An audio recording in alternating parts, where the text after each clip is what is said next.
नमस्कार, मी डॉक्टर चेतन जैन. मी हृदयविकार तज्ञ आहे. आज आपण तरुणांमध्ये असलेले हृदयविकार या विषयाबद्दल बोलणार आहोत. गेले काही दशकांपासून अशी आपली धारणा होती की हृदयविकार हा म्हातारपणात होतो. वयाच्या 7व्या किंवा 8व्या दशकात होतो. पण आता हे चित्र बदललं आहे. भारतीय रिसर्चनुसार हृदयविकार जे भारतात होत आहेत त्यामधले 25% हृदयविकार हे वयाच्या 40च्या आत होत आहेत.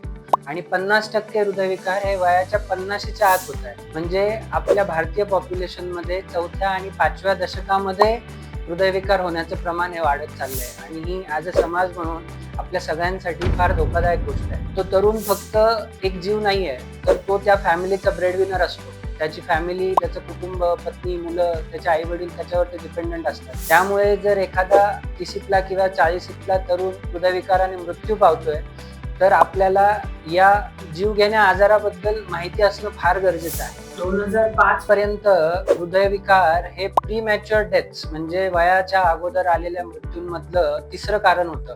पण 2016 पासून कन्सिस्टंटली हार्ट अटॅकमुळे होणारे मृत्यू हे प्रीमॅच्युअर डेथचं प्रमुख कारण आहे.